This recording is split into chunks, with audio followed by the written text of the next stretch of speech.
안녕하세요. 서울대학교 정신과와 뇌인지과학과에 근무하는 권준수입니다. 당신의 마음은 어디에 있는가? 라는 제목으로 말씀을 드리도록 하겠습니다.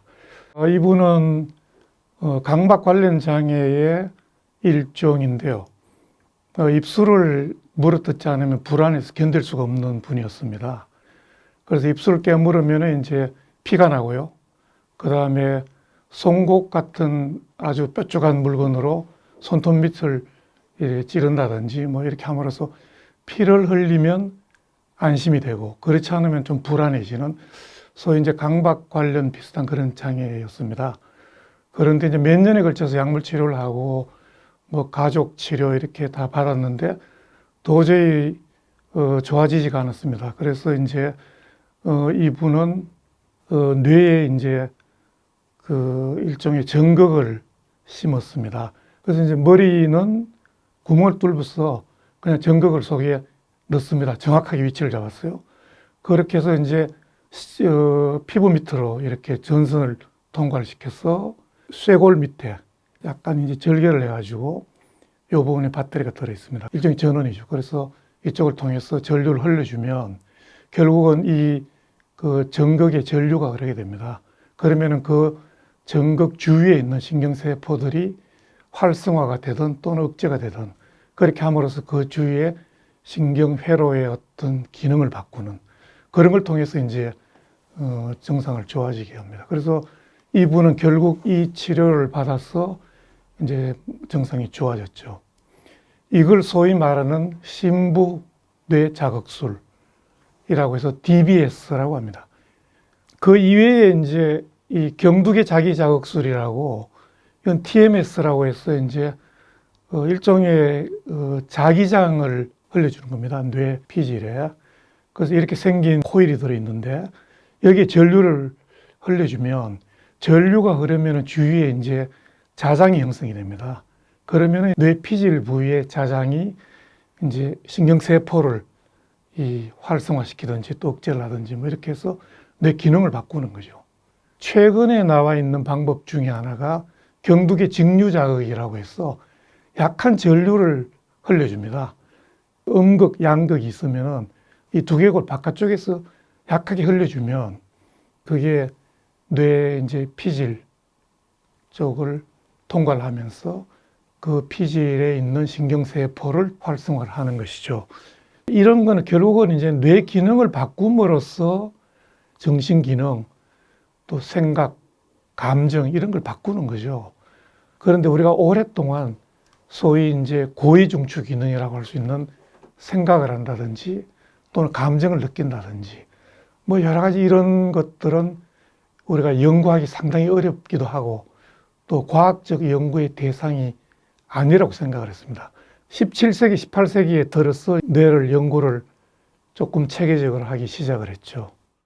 그럼에도 불구하고 살아있는 사람의 뇌를 보기는 어려웠습니다. 그 당시 17세기, 18세기는 결국 죽은 사람의 뇌를 부검을 해서 이제 연구를 하는 거죠. 그 중에 이제 갈이라는 사람이 있는데 오스트리아의 의사이자 이 신경해부학자입니다. 이 사람은 뇌가 속에 있는데 이 뇌가 어떤 부위를 많이 사용을 하면 그 뇌가 발달이 되기 때문에 거기에 바로 위에 있는 두개골은 좀 더 이렇게 돌출될 거다. 그래서 이 뇌 전체를 부위별로 기능을 나눴습니다. 어떤 부위는 자비에 관련되는 부위, 어떤 부위는 창의성과 관련되는 부위, 어떤 부위는 슬픔과 관련되는 부위. 이렇게 해서 나누어서 그 사람의 이제 두개골을 보고, 이 사람은 좀 창의성이 높은 사람이다. 그런 걸 이제 이렇게 추정을 했습니다. 그래서 소위 말하는 골상학, 프레놀로지라고 있습니다. 이제 이런 게 횡행한 거는 결국은 살아있는 사람의 뇌를 직접 볼 수 없다는데 이제 그 문제가 있는 거죠. 이렇게 이제 쭉 오다가 1800년도 중반에 미국의 그 철로 인부인 피네스 게이지라는 유명한 사람이 있습니다. 이분이 이제 철로 공사를 하다가 폭발물이 터졌습니다. 근데 그 폭발물이 터져가지고 한 1m 정도의 봉, 그리고 직경이 한 3cm 정도의 직경이 이게 날아서 두개골을 관통을 했습니다. 그래서 이 사람이 이제 병원을 갔는데 다행스럽게도 크게 다치지 않고 잘 이렇게 이제 회복을 했습니다. 봉이 이렇게 투과했죠. 근데 그 당시는 뭐 이 뇌를 어떻게 투과했는지 알 수가 없겠죠. 그 이후에 생활을 했는데 크게 이제 겉으로는 문제가 없었습니다. 근데 이분이 원래 성격이 굉장히 그 자비롭고 좀 여유도 있고 좀 이런 사람이었는데 이 사고가 나고 난 이후에 굉장히 성격이 조급해지고 화를 잘 내고 급해지고 참지 못하고 뭐 이런 성격으로 점점 바뀌어졌습니다. 그래서 이 많은 사람들이 뇌에 어떤 문제가 있구나. 이게 이제 전두엽 쪽이죠. 앞쪽이니까. 그래서 이제 전두엽이 그전까지는 침묵의 뇌다. 사일런트 브레인. 아무런 역할을 하는 그런 게 아니다. 이렇게 생각을 했는데 이제 이 피너스 게이지의 이 케이스를 보고는 이게 어떤 역할을 하는 게 아닌가. 전두엽이 성격과 관련돼 있지 않을까? 혹은 충동적인 행동을 잘 억제를 못하는, 혹시 이게 억제력과 관련되어 있는 게 아닐까? 뭐 그런 이제 추정을 하게 된 거죠. 그래서 이제 이런 뇌의 어떤 기능이나 이런 데 대해서 이제 상당히 많은 사람들이 관심을 가지고 연구를 하게 됐습니다. 뇌는 약 1.3kg에서 1.5kg 정도의 무게를 가지고 있고요. 보통 체중의 약 한 2.5% 정도가 됩니다. 그럼에도 불구하고 에너지는 전체의 20%를 사용합니다. 체중의 2.5%밖에 되지 않는 이 조그마한 뇌가 우리 신체의 에너지 20%를 사용한다는 것은 굉장히 많은 일을 한다는 거죠.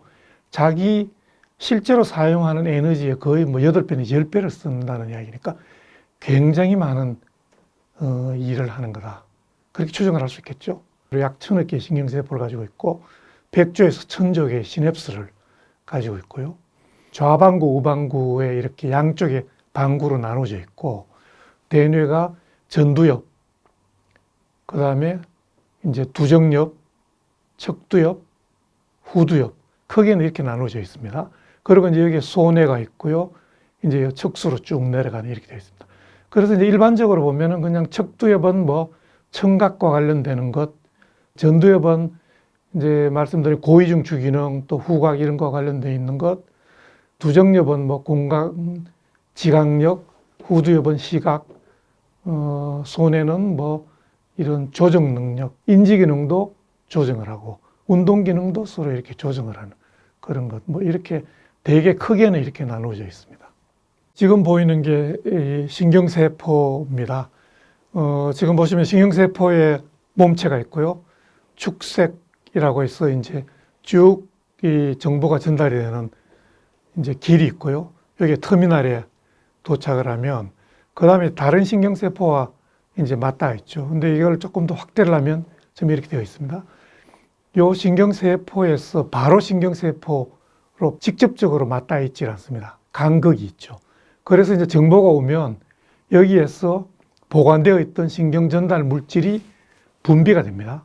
분비가 돼서 그 다음 신경세포에 붙겠죠. 이걸 조금 더 크게 보면 분비가 돼서 그 다음 신경세포에 붙습니다. 그래서 이게 신경전달 물질과 그 다음 신경세포의 수용체입니다. 이게 리셉터라고 해서 수용체. 그래서 신경전달 물질과 이 수용체는 소위 말하는 열쇠와 자물쇠와 같은 그런 겁니다. 이 신경세 전달 물질이 이 자물쇠에 딱 맞아야 이게 엽니다. 문을 열어야 그 다음 신경세포에 정보가 전달이 되는 겁니다. 만약에 이걸 열질 못하면 문이 열리지가 않겠죠. 그럼 정보가 전달될 수가 없습니다. 그래서 이 신경 전달 물질이 우리 뇌에 약 한 200여 가지가 있습니다. 200종류의 신경 전달 물질 중에 중요한 것들이 한 10개 정도가 있습니다. 그 10개 정도 중에 제가 몇 가지만 조금 소개를 드리면 아세틸콜린이라는 물질이 있는데 이 아세트콜린의 신경전달 물질은 기억과 관련이 되어 있는 물질이고요. 치매와 관련이 있습니다. 그래서 도파민은 우리의 행동, 인식, 동기부여, 중독, 학습 이런 거와 관련됩니다. 도파민의 기능에 문제가 생기는 게 유명한 파킨슨氏병입니다. 또 정신질환 중에는 정신분열병이라고 하는 조현병이 이 도파민에 가장 직접적으로 관련되어 있습니다. 그 다음에 세로토닌입니다.